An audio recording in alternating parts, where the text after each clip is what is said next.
என் first stage ப்ரெஸ்ஸை attend பண்ணுற ப்ரெஸ்ஸை முன்னாடி இருந்து அட்டன் பண்ணுற ஃபஸ்ட் ஸ்டேஜ். என் கெரியர் ஸ்டார்ட் ஆனது நிக்கில் அண்ணா கூட தான். அவங்க எல்லாருக்கும் நிக்கில் அண்ணா தெரியும் நான் நினைக்கிறேன்.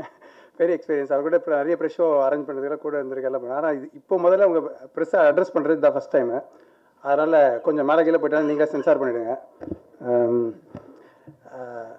ஆக்சுவலாக ரூபன் பிரதர் சொன்ன மாதிரி 10 இயர்ஸ் ஆயிடுச்சு. நான் 10 இயர்ஸ் முன்னாடியே படம் பண்ண வேண்டியது 2-3 நல்ல வாய்ப்புகள் வந்துச்சு. ஆனால் அப்போது இல்லை அப்புறம் பண்ணிக்கலான்ற மைண்ட் செட்டில் தான் இருந்தேன். என்னென்னா அப்போ இருந்த கண்டென்ட்ஸ் என்கிட்ட இருந்தது எல்லாமே ஸ்கிரிப்டாக ஒரு டிஃப்ரெண்ட் விஷயத்தை டீல் பண்ணுச்சு. பட் சினிமான்ற ஒரு பெரிய மீடியம், அந்த மீடியமில் ரொம்ப ஸ்ட்ராங்காக ஏதாவது ஒன்று சொல்லணும்னு ரொம்ப வெயிட் பண்ணிட்டு தான் இருந்தேன்.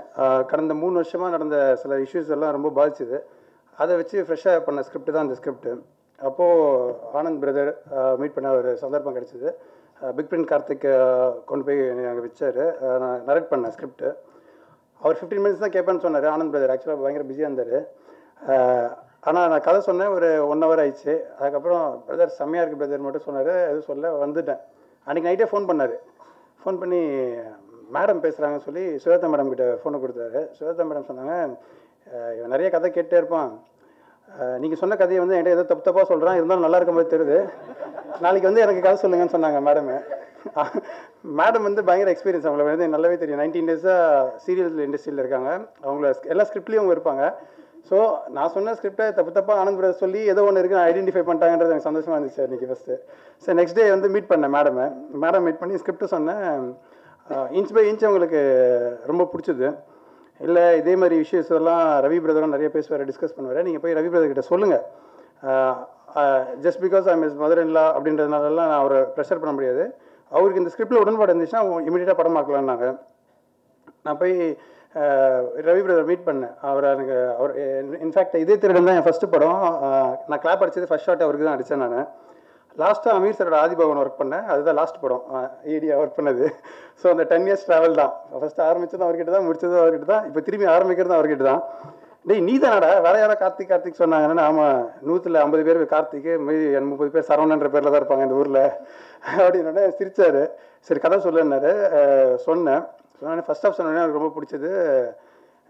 செம்மையாக இருக்குடா, கண்டிப்பாக செகண்ட் ஹாஃப் நீ நல்லா தான் பண்ணியிருப்பேன், நம்ம என்ன மைண்டில் இருக்குன்னு எனக்கு தெரியலன்னாரு. இல்லை நம்ம சொல்கிறேன் நீங்கள் கேளுங்க சொன்னேன். நான் சொன்னால் ஆக்சுவலாக அந்த வெர்ஷன் வேறு தான். உண்மை என்னென்னா நான் ரொம்ப ரஸ்டிக் ராவாக இங்கே சென்சார்னு ஒன்று இருக்குன்றதை மறந்துட்டு நான் பண்ண ஸ்கிரிப்ட் இது. ஆக்சுவலாக எனக்கு இது படமாக வர்றதுக்கு காரணம் 50% ரவி சார் தான். அதுக்கு காரணம் என்னென்னா அங்கேயே பாதி கட் பண்ணார். ஏன்னா அவ்வளோ வயலட்டாக நான் எழுதியிருந்தேன். இவங்க எல்லோரும் சொல்கிறாங்க நான் கோவப்பட மாட்டேன்னு. அதில் தான் பிஃபோர் 30, அதாவது அந்த 30 வருஷமாக வச்சுருந்த கோவத்தெல்லாம் அடக்கி வச்சு தான் அந்த படத்தை பண்ணியிருக்கேன். பயங்கர கோவப்படுவேன் நான். என் மொத்த வயலன்ஸையும் இந்த படத்தில் வச்சுருந்தேன் நான். அவர் பார்த்து டே என்னடா படம் இவ்வளோ வயலன்ட்டாக சொன்னால் நம்ம ஊரில் சென்சரை விட மாட்டாங்கடா என்ன. அப்புறம் தான் யோசிச்சு பார்த்தா அதில் ஒரு 40 சீன் நான் டெலிட் பண்ண வேண்டியதாக இருந்துச்சு. 40 சீனை ரீரைட் பண்ணேன். திருப்பி ரீரைட் பண்ணி அடுத்த சிட்டிங் சொன்னேன். இப்போ தான்டா ஜனரஞ்சகமான படமாக இருக்குது, இது வந்து என்டர்டெயின்மெண்ட்டாக இருக்குது. நான் அவர் அப்பயே விட்டுல இந்த ஸ்கிரிப்டில் பயங்கர ஸ்ட்ராங்கான மெசேஜ் வச்சுருக்கேன், இன்ட்ரெஸ்டிங்காக வச்சுருக்கேன். ரீரைட் பண்ணிட்டு நம்ம டிஸ்கஸ் பண்ணலான்னா ரீரைட் பண்ணோடனே அது நரேட் பண்ணோடனே அது படமாச்சு. Thanks to Sujatha madam, Anand brother and Ravi brother also. ஆக்சுவலாக அந்த வருஷம் லாஸ்ட் இயர் இது டிசம்பரில் இந்த படம் ஷூட் பண்ணேன். அவர்கிட்ட ஆகஸ்ட்டில் கதை சொன்னேன். நான் ஜூன் மாதம் டிசைட் பண்ணேன். நான் இண்டஸ்ட்ரி வந்து 10 வருஷம் ஆச்சு. எல்லோரும் இந்த புதுசாக கல்யாணம் ஆகிட்ட கேட்பாங்க, அப்புறம் எப்போ படம்னு கேட்டுனே இருப்பாங்க. புதுசாக கல்யாணம் ஆகிட்ட எப்போ குழந்தை கேட்பாங்க. அது மாதிரி தான். அதுக்கு அவங்க எதுவும் பண்ணாமல் இருந்திருக்க மாட்டாங்க. பட் ஸ்டில் அது வந்து இட்ஸ் நாட் அவங்க கையில் தானே இருக்கும். அது எப்படி கடவுள் கொடுத்த வரம் தானே அது. அது மாதிரி சினிமாவில் நான் போராடிட்டே தான் இருக்கேன், அது நடக்கலை. கதை சொல்லுவேன் போல, எனக்கு சினிமா தவிர வேறு எதுவும் தெரியாது. நிறைய சொல்லிட்டே இருப்பேன் நான், ஆனால் நடக்கலை. இந்த வருஷம் இந்த நடக்கலைன்னா எங்கேயா ஃப்ரான்ஸ் போயிட்டு இல்லைன்னா ஃபாரினில் போய் செட்டில் ஆகிடலாம், சினிமாவை விட்டுடலாம், எங்கேயாவது சினிமாவில் சீட்டு கிழிக்கிற வேலைன்னா கூட பார்த்துட்டு சினிமா பார்த்துட்டு இருந்துலாம் முடிவில் இருந்தேன். அப்போது தான் இந்த இஷ்யூஸ், இந்த சீரியஸான சொசைட்டியில் நடக்கிற சீரியஸான இஷ்யூ அட்ரஸ் பண்ணி ஸ்கிரிப்ட் எழுதினேன். அதை கரெக்டாக ஒரு ஹீரோ ஐடென்டிஃபை பண்ணார். நான் ரொம்ப கான்ஃபிடண்ட்டாக போனேன். இல்லைடா எனக்கும் அந்த தாட் இருக்குன்னு ஐடென்டிஃபை பண்ணேன். அதுக்கு ரொம்ப தேங்க்ஸ் ரவி சார். அப்புறம் வேறு யாருக்கும் சொல்லுவேன் நான், சாம் பிரதர் வந்து ஆக்சுவலாக இதுக்கு முன்னாடி 2-3 மியூசிக் டைரக்டர் மைண்டில் வச்சுருந்தேன். நான் சாம் பிரதர் மைண்டில் இல்லை. விக்ரம் வேதா பார்த்தேன், பயங்கரமாக இருந்துச்சு பிஜிஎம் இதெல்லாம். இந்த ஸ்கிரிப்டை ரீரைட் பண்ணதுக்கப்புறம் பிஜிஎம் தான் முக்கியமான we decided to go meet Sam brother first. போனால் ஒரு சீரியல் சீன், மாமியார் மருமக சீரியல் சீன் பார்த்துருந்தாரு. சாரி மேடம், சீரியல் மேம் இருக்காங்க. அது நம்ம சீரியல் இல்லை மேம், வேறு சீரியலில் ஓடிட்டு இருந்துச்சு. அதுக்கு உட்காந்து பிஜிஎம் பண்ணிருந்தாரு. ஓ என்னங்க பழைய சீரியல் வச்சுப்பேன், இதை விட மொக்க சீன் நீங்கள் பார்க்க முடியுமான்னு கேட்டார். பார்க்க முடியாதுல்ல, விட்டுருங்கன்னு சொன்னார். இப்போ பாருங்கன்னு சொல்லி பிஜிஎம்மோட காட்டினார். நானே ஆன் பார்த்தேன். உடனே எனக்கு கல்யாணம் பண்ணி ஒரு மாமியார் மருமக சண்டையை பார்க்கணும்னு ஆசையாச்சு. அந்த மாதிரி பண்ணார் அவர். ஸோ ஒரு மொக்க சீனியாடி பண்ணும்போது அவருக்கு நல்ல சீன் கொடுத்தா நல்லா பண்ணுவார். பிஜிஎம்னு சவுண்டு ஹீரோ அடிக்கடி சொல்லிட்டு இருப்பார், சவுண்ட் ஸ்க்ரீன் பிளேன்னு சொல்லிட்டே இருப்பார். அந்த டேர்ம் வந்து நம்ம சப்கான்ஷியஸ் மைண்டில் இருக்கும். சவுண்டு ஸ்க்ரீன் பிளேன்றது சப்கான்ஷியஸ் மைண்டில் இருக்கும், வெளியில் தெரியாது. அது ரொம்ப ஸ்ட்ராங்காக பண்ணியிருக்காரு. பிஜிஎம் ரொம்ப பரபரப்பாக பேசப்படும். அதெல்லாம் ஃபுல்லாலாம் வாசித்து தள்ளியில் படம் எங்கே சைலன்ஸோ அங்கே சைலன்ஸ் இருக்கும், எங்கே பிஜிஎம் தேவையோ அங்கே பிஜிஎம் இருக்கும். அப்புறம் ரூபன் பிரதர் வந்து ஆக்சுவலாக நான் ஏடியாக இருக்கும்போது அவர் அசிஸ்டன்ட் எடிட்டராக இருப்பார். கரெக்டாக ஒரு 3-4 மணி வரைக்கும் வேலை செய்வேன். வீடு அண்ணா நகரை போயிட்டு திருப்பி வந்து பார்த்தா அதுக்குள்ள தூங்கி எழுந்து ஃப்ரெஷ்ஷாக உட்காந்து 6 மணிக்கெல்லாம் உட்காந்து எடிட் பண்ணிருப்பாரு. நான் 8 மணிக்கு வர முடியாதுன்னு சொல்லிட்டு போனால் 6 மணிக்கு நான் சீக்கிரம் வந்தாலும் அப்பயே உட்காந்து எடிட் பண்ணிருப்பாரு. அப்போ பண்ண அவர் ஆக்சுவலாக பெரிய எடிட்டர் ஆகிட்டார். நான் படம் பண்ணும்போதோ அவர் பெரிய எடிட்டர் ஆகலைன்னா கூட நான் ஃபஸ்ட்டு படம் பண்ணும்போது எனக்கு வந்து அவர் தான் கூப்பிட்டுருப்பேன். ஏன்னா அவ்வளோ ஹார்ட் ஒர்க்கிங். அந்த எஃபெக்ட் தான் இன்றைக்கி வந்து இந்த பக்கம் அஜித் சார், விஜய் சார் எல்லா படமும் ஒரு பெரிய படம் எல்லாமே பண்ணுறாரு. எல்லாத்துக்கும் ஈக்குவல் உழைப்பு தான் கொடுப்பாரு அவர். அண்டு ஸ்கிரிப்ட் சொன்னவர்கிட்ட இதுக்கப்புறம் நான் உங்களை எடிட்டில் தான் மீட் பண்ணோம் அப்படின்னு மட்டும் சொன்னார். ஏன்னா ஸ்கிரிப்ட் நல்லா இருக்குது, இது எடுத்த மாதிரி பிளான் பண்ண மாதிரி நீங்கள் எடுத்துட்டிங்கன்னா போதும் பிரதர், மற்றதெல்லாம் நான் பார்த்துக்கிறேன்னு சொன்னார். அதுக்கப்புறம் நான் அவரை பார்க்கவே இல்லை. படம் மட்டும் முடிச்சு ஃபுட்டேஜ் கொடுத்தேன். அதுக்கப்புறம் டேரெக்டாக ப்ரொடியூசர்ஸ் நான்லாம் ஒன்றா தான் உட்காந்து பார்த்தேன். அதான் ஏன்னா அவருக்கு தெரியும் எது வேணும் எது வேணான்றது.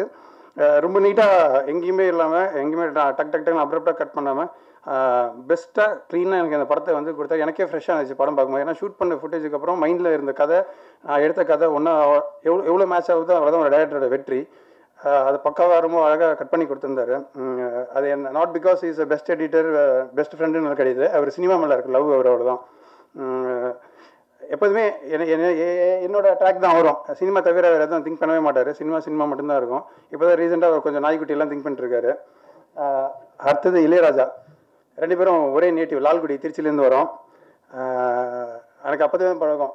எப்படின்னா நான் ஏடியாக இருக்கும்போது அவர் அசிஸ்டன்ட் ஆர்ட் டைரக்டர், நாங்கள்லாம் மலேசியாவில் ஒன்றா இருப்போம். அவனோட ஹேண்டில் பண்ணுற விதமே எனக்கு ரொம்ப பிடிக்கும்.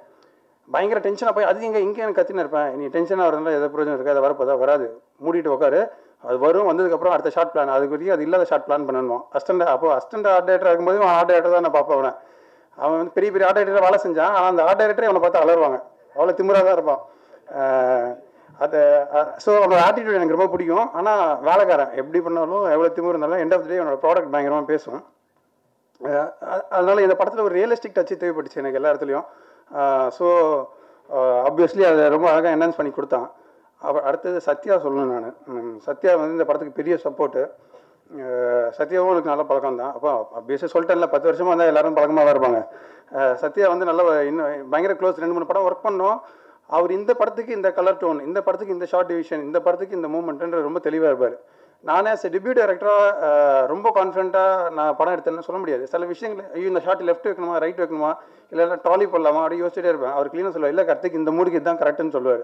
ஸோ வென்ட் வித் ப்ராடக்ட்டுக்கு பெஸ்ட்டுனா நான் காம்ப்ரமைஸ் ஆகிறதுல எனக்கு எந்த பிரச்சனையும் இல்லைன்னு சொல்கிறதுல அதை நல்லா புரிஞ்சுக்கிட்டு க்ளீனாக சப்போர்ட் பண்ணார். இந்த படத்துக்கு வேறு ஒரு டோன் ஃபிக்ஸ் பண்ணி வச்சுருந்தேன் மைண்டில்.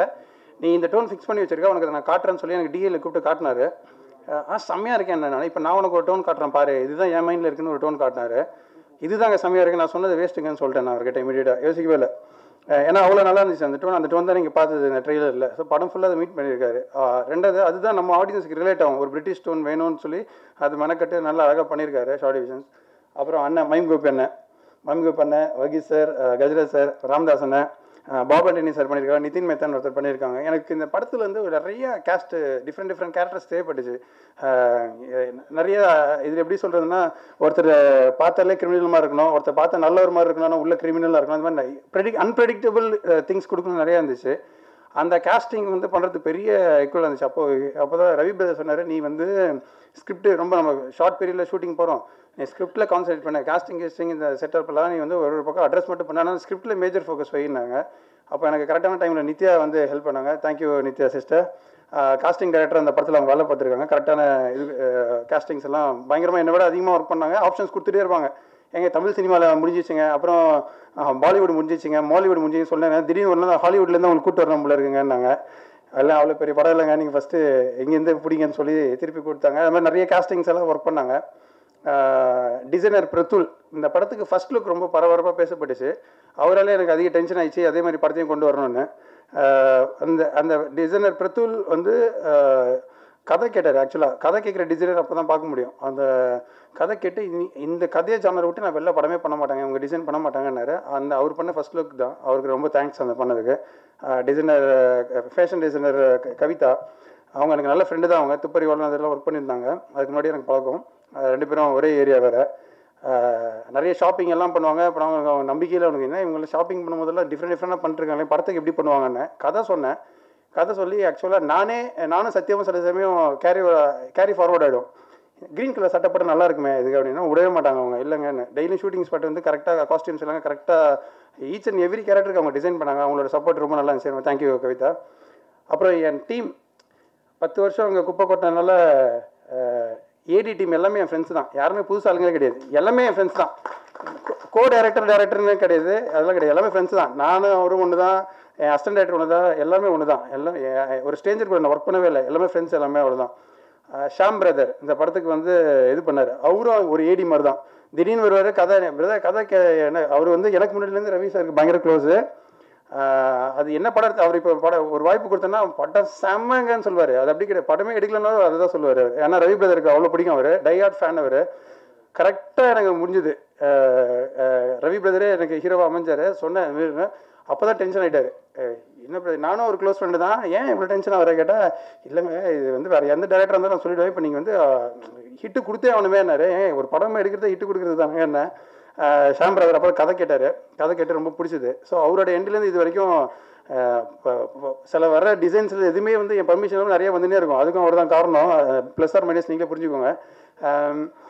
ஏன்னா படம் பப்ளிசிட்டி பண்ண அவருக்கு மைண்ட் செட் அதுதான். ஏன்னா படம் நல்லா இருக்கு. அவர் ஒருத்தர் தான் வெளியால் படம் பார்த்தாரு. ஃபஸ்ட்டு 3rd பர்சன் யூனிட்டில் வேலை பார்க்காம வந்து படம் பார்த்தாரு. படம் பார்த்துட்டு பயங்கர அப்ரிஷியேட் பண்ணார். இல்லை பிரதர் செம்ம அடுத்த படம் எப்போ பிரதர் அதை கேட்க ஆரம்பிச்சிட்டாரு டோட்டலாக. அந்த அளவுக்கு கான்ஃபிடென்ட்டாக அவர் சொன்னது வந்து எனக்கு பெரிய பூஸ்ட் கொடுத்துச்சு போஸ்ட் ப்ரொடக்ஷனுக்கு. எக்ஸ்ட்ரா எஃபர்ட் போட்டு நிறைய வேலை பார்த்தோம். ஸோ மை ஏடி டீமுக்கும் Sham brother and success Ganesh brother எல்லாருக்கும் ரொம்ப தேங்க்ஸு. இதுக்கப்புறம் யார் விட்டுருக்கேன், ராசி வந்து சொல்லி ஆகணும். ராசி ஷூட்டிங் வர்றது, அதாவது எல்லோரும் என்னை இன்டர்வியூவில் கேட்டாங்க எல்லாருமே, பெரிய ஹீரோ அவர் கூட ஒர்க் பண்ணுறது என்ன டென்ஷன். சத்தியமாக டென்ஷனே ஆகலை, நான் அவர் கூட ஜாலியாக இருந்தேன் நான். ஏன்னா more of associate co director அந்த ரேஞ்சு தான் அவர் இருப்பார். எல்லாமே டிஸ்கஸ் பண்ணுவார், ஃப்ரெண்டு மாதிரி தான் அவர். சீஃப் இது பண்ணல மாட்டி, நீ சொன்ன மீட்டர் இது ஓவராக இருக்கடான்னு க்ளீனாக சொல்லுவார். ஸோ அவர் கூட ஒர்க் பண்ணுறது எந்த டென்ஷன் இல்லை. ஆனால் ராசி கூட ஒர்க் பண்ணுறது கொஞ்சம் டென்ஷனாக தான் இருந்துச்சு. ஏன்னா 8 மணிக்கு நாங்கள் ஷார்ட் பிளான் பண்ணால் காலங்கத்தில் 6 மணிக்கு கேரவன் கூட வராது முன்னாடி போய் உட்காந்துருவாங்க. அவங்களுக்காக போய் உட்காந்துட்டு இன்றைக்கி என்ன சீன் எடுக்க போகிறோம் எல்லாத்தையும் சொன்னால் அவங்களுக்கு எல்லாமே சொல்லணும். தங்கிலீஷில் சொல்லணும், இங்கிலீஷில் சொல்லணும்.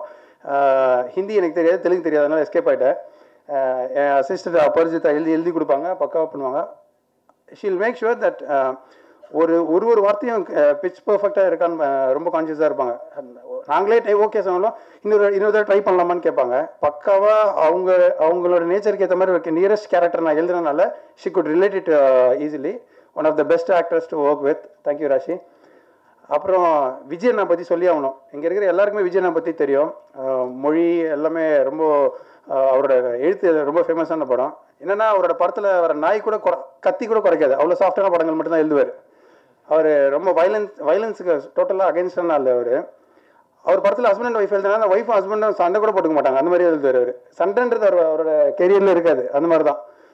நான் போய் சொன்னேன், அண்ணா இந்த மாதிரி நீங்கள் எழுதணும்னா இதுக்கு அப்படின்னா, என்ன சொல்கிறேன் நீ இவ்வளோ வயலன்ஸ் ஆக்ஷனாக இருக்க வச்சிருக்க அப்படின்னு. வயலன்ஸ் எல்லாம் டிஸ்டில் பண்ணியாச்சுன்னா ஆக்ஷன் மட்டும்தான் பண்ணுறோம், நீங்கள் எழுதுங்கன்னு. எழுதுகிற ப்ராசஸில் நானும் ஒன்று ரியலைஸ் பண்ணோம். ஒரு மெலோ ட்ராமாட்டிக்கான படத்தில் வந்து நம்ம சொல்லக்கூடிய சோஷியல் கருத்தை விட ஒரு ஆக்ஷன் த்ரில்லர்ன்ற படத்தில் வந்து ரொம்ப ஸ்ட்ராங்காக சொல்லலான்னு. அந்த ட்ரெய்லரில் வர டைலாக்ஸ் எல்லாமே வந்து அண்ணன் எழுதுன டைலாக் தான். அதனால் அண்ணன் இனிமேல் இப்போ வயலன்ஸ் ஆக்ஷன் படங்கள் அதிகமாக எழுதுவார் நான் நினைக்கிறேன் சொன்னோம். சம்பத் சார், அழகு பெருமாள் சார், 2 பேர். சம்பத் சார் வந்து எனக்கு சொன்ன மாதிரி அசல் படத்துலேருந்து எனக்கு தெரியும். இருந்தாலும் அவரை கதை சொல்லி கன்வின்ஸ் பண்ணுறது வந்து இது கிடையாது. என்னென்னா அவர் வந்து சினிமா வந்து பயங்கர பேஷனேட்டான ஆள். அதனால சார் எவ்வளோ வேணால் சம்பளம் கொடுக்குற நடிக்கிறீங்களா சார்னு கேட்டால் அடிப்பார். அவர் கதை கரெக்டாக எனக்கு என்ன தீனி இருக்குன்னு பார்ப்பார். அவர்கிட்ட கதை சொன்னேன், சார் ஒரு கதை சொல்கிறேன்னு சொல்லி ஒரு நாள் ஃபோன் பண்ணி கதை சொன்னேன். வெரி நைஸ் கார்த்தி, செம்மையாக இருக்குது இது, நீ என்ன மாதிரி ரூட் பண்ண போகிறேன்னா அதுக்கப்புறம் கேரக்டர் ஸ்கெட்ச் சொன்னேன் நான். அவருக்கு ரொம்ப பிடிச்சது. இமீடியட்டாக அதுக்கப்புறம் தான் மீட் பண்ணோம், ஃபர்தராக டிஸ்கஸ் பண்ணோம். அவரும் நிறைய இன்புட்ஸ் கொடுத்தாரு. ஏன்னா அவருக்குள்ளேயே ஒரு ரைட்டர், ஒரு டைரக்டர் இருக்காங்க, கூடி சீக்கிரம் வெளில வருவார், அது தெரியும். அடுத்தது யாருன்னா நம்ம அழகு பெருமாள் சார். அழகு பெருமாள் சார் வந்து டும் டும் டும் படத்துலேருந்து நான் அவரை ஃபாலோ பண்ணிட்டே இருக்கேன். ரொம்ப பிடிச்ச இயக்குனர் அது. அந்த படத்தில் ஒரு ரொம்ப லைஃப் இருக்கும். ஒரு படம் பண்ணலாம், இந்த மாதிரி ட்ராமா பேஸ்ட் படம், இத்தனை ஆர்டிஸ்ட் வச்சு நேட்டிவிட்டியோட லைஃப் பண்ண முடியும். எனக்கு நான் டும் டும் டும் பார்க்கும்போது என்ன வயசுன்னு ஞாபகம் இல்லை. ஆனால் இப்படியெல்லாம் ஒரு படம் எடுக்கிற முடியுமா, டேரக்டர் இருக்க முடியுமான்னு பார்த்துட்டே இருப்பேன் நான். அப்புறம் நடிகர் அதுக்கப்புறம் அப்ரோச் பண்ணி கேட்டேன் நான்.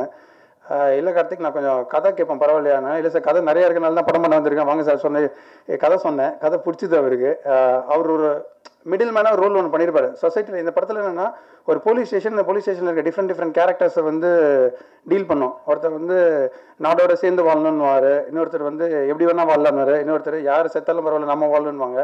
இந்த பலதரப்பட்ட மக்களின் மனநிலை தான் அந்த அங்கே இருக்க ஒரு கேரக்டரும் பேசும். ராம்தாசனை வந்து ஜாலியான கேரக்டராக இருப்பார். அவர் என்ன பண்ணுங்க, லைஃப்பில் ஜாலியாக இருக்கணுங்கன்ற மைண்ட் செட்டில் இருப்பார். ஸோ இது எனக்கு ஃபஸ்ட்டு எக்ஸ்பீரியன்ஸு, பெஸ்ட் எக்ஸ்பீரியன்ஸாக அமைஞ்சது எல்லாமே. சுப்பன் வந்து சும்மா சொன்னார், சுவேதா மேடம் சொன்னாங்க, அதனால அப்படிலாம் கிடையாது. சுவேதா மேடம் கதை சொல்கிறதுக்கு முன்னாடி ஆக்சுவலாக சொல்லிட்டாங்க சுப்பு சாருக்கு ஏதாவது ரோல் கொடுக்கணுன்னு. ஏன்னா கரெக்டாக அதே மாதிரி அண்ணன் ரோல் வந்துச்சு. அவர் தம்பி ரோல் தான் பண்ணுவார், அடுத்த படத்தில் பண்ணிக்கலாம்னு சொல்லிட்டு அண்ணன் ரோல் கூப்பிட்டு வந்துட்டேன் நான் அவரை.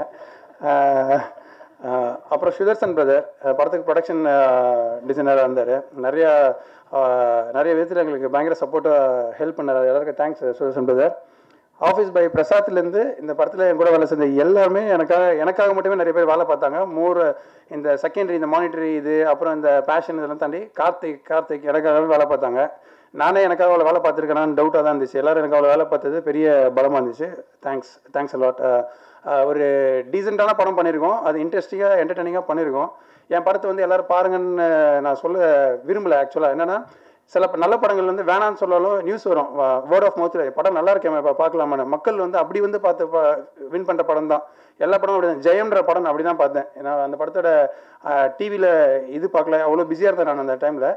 ஜெயம் படம் நல்லா இருக்கேன் எனக்கு காலில் சொல்லிட்டே இருந்தாங்க, என்னடா இருக்குது அந்த படத்தில் போய் பார்த்து தான் ஹீரோட ஃபஸ்ட்டு படம். ஸோ வேர்ட் ஆஃப் மவுத் அதை நான் பிலீவ் பண்ணுறேன். அது ஒரே காரணம் ப்ரெஸ் தான். So thank you for your support எல்லாமே. 21 படம் ரிலீஸ் ஆகுது, கூட 4 படம் 5 படம் ரிலீஸ் ஆகுது. நாங்கள் எல்லா படம் ட்ரெய்லரும் பார்த்தேன், ஒரு இன்டென்ஷனலாக பார்த்தேன். ஆனால் எல்லா படம் ட்ரெய்லரும் நல்லா தான் இருக்குது. எல்லா படமும் ஓடணும், எல்லா படமும் நல்லா கலெக்ட் பண்ணணும், ரெவென்யூ பண்ணணும், இண்டஸ்ட்ரி ஹெல்த்தியாக இருக்கணும், இதுதான் ஒரே intention. Thanks for your support. படத்தை பாருங்கள். தேங்க்யூ.